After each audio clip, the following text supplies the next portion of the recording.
Hey guys, in this video I want to talk about suicide and my thoughts on it, just for educational purposes for those who may not understand suicide that well, or people who deal with suicidal thoughts, just so we can talk about it, so you can learn about it, and that's what's going to help, reduce the stigma about it, is learning about it and understanding it.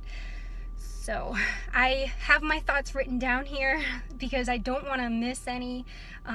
So hopefully I won't read off the paper or anything. But just so you know, that's why I might be looking to the side a lot. So I feel like I know suicide intimately. Honestly, I have thought about committing suicide for so long that my suicidal thoughts are basically an adult.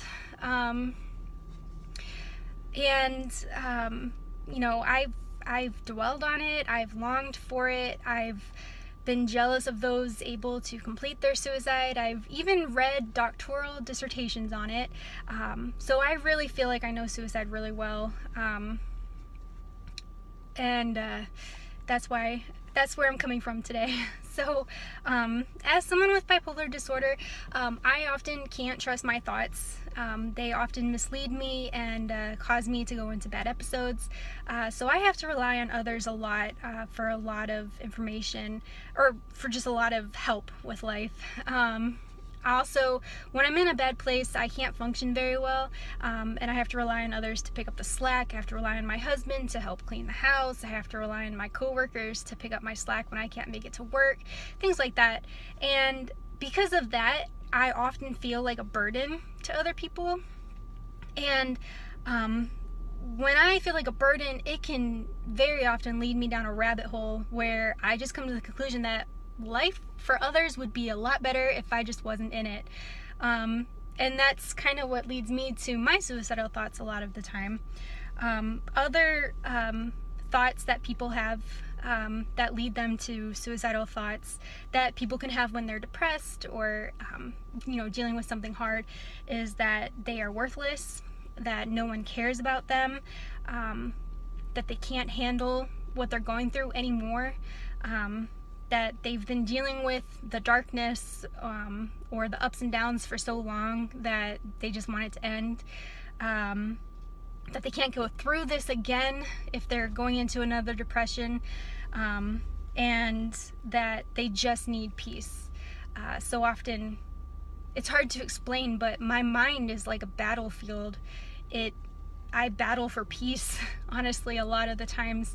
My mind is just raging against me, and all I want is just peace, and just for my brain to just settle down.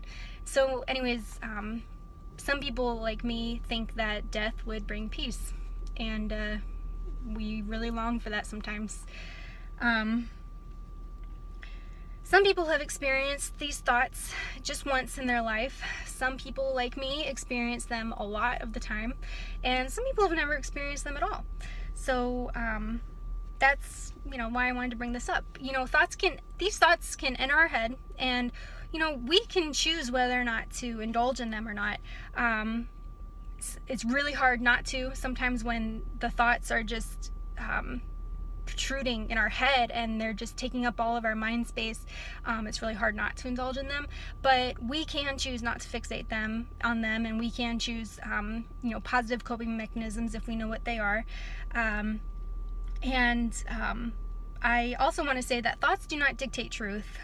So even when we feel worthless, even if we feel invisible or not needed, that's not true. That's not always true. So seek truth in your thoughts. But even though I know this stuff, it is so easy for me to get trapped in these thoughts and to just follow them down to deciding that I should die. It is so easy. So I understand. I really do. Now I want to talk about what people say to people who are suicidal and my thoughts about it. Some people say that suicide, actually everyone says this, everyone says suicide is selfish, is the most selfish act that you can do. And to that I say, when I'm struggling with these thoughts, and you think that I'm only thinking about myself and only bringing peace to myself, that is not true. I am thinking about you. I am thinking about the others in my life, and I have decided through my warped mentality that their life would also be better if I wasn't in it. I have thought that this is the compassionate thing that I can do for you. If I die, you'll feel pain that I'm dead and you'll be sad, but I honestly feel like it would be far less pain than I would cause by staying alive. And that I am such a burden that if I was gone, that burden would be lifted off of you, and that your life would be so much better if I wasn't in it. That's what I think in these warped thoughts.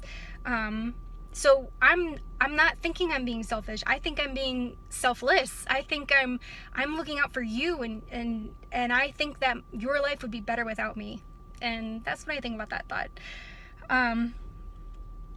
And some people say you need to think about all those you would leave behind, and think about all the people you need to live for, and choose to live for so and so.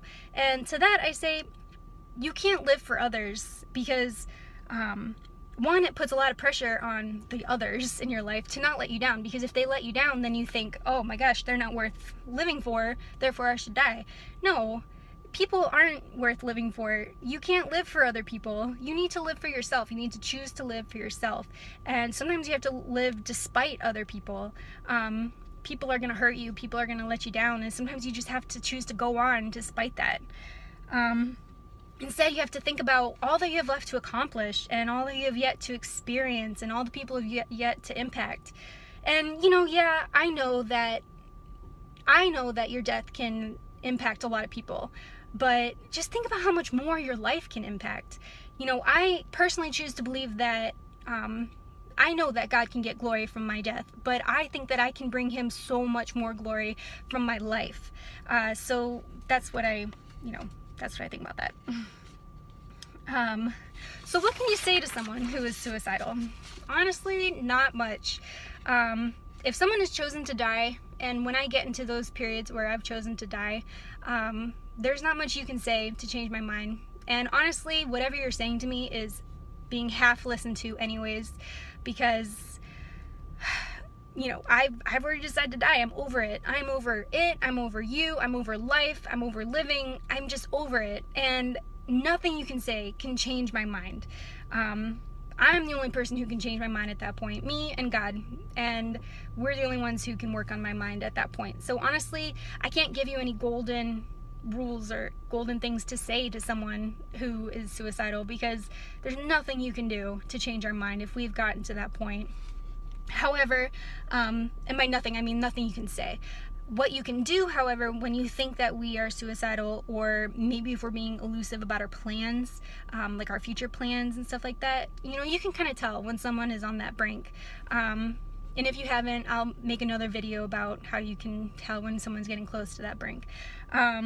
Get us to a safe place immediately. Take us to the hospital, call the police, do whatever you have to do to get us to a safe place. And then take away all of the obvious ways that we can kill ourselves. If there's a gun in the house, get it out of there. Take away the knives, take away all the pills, take away ropes, things like that. I mean, just things, the obvious ways that we can kill ourselves, because that might throw a dent in our plans.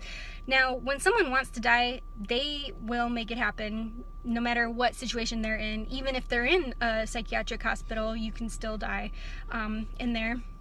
However, by forcing us to get creative about it, it's going to test us to see how much we really want it. And we might be too tired, too exhausted to come up with a new way if you've made our plan like unworkable at this point. So that's the way that you could possibly save us, is by throwing a wrench in our plan and forcing us to get creative about it. And then second, and the biggest thing, once you've gotten us to a safe place, pray. Pray that we will change our minds. Pray that God will change our minds, because God and us we're the only ones who can change our minds. And prayer is more powerful than you know. I can't reiterate that enough. Prayer is so much more powerful than you know. And again, to some, suicide is the farthest thing from their minds. They've never ever thought about ending their lives. That thought is just so foreign to them. And then to some people like me, it's as familiar as saying I love you to my husband. And that's a big gap there. And I think that one way that we can bridge that gap is just by being informed about it, and by being willing to learn about it and to talk about it. One mindset is completely foreign to the other. I don't know what it's like to not want to kill myself. I don't understand that. And to some, they have no idea what it's like to want to die. They have never experienced that. But both mindsets exist in this world, and the only way that we're going to bridge that gap is to talk about it. So, thanks.